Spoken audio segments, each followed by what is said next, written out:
Pelear por la última rebanada de pizza siempre es divertido.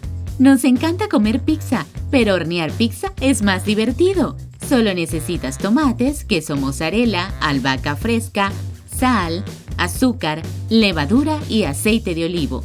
La Compañía de Cocina te lleva paso a paso haciendo esta receta.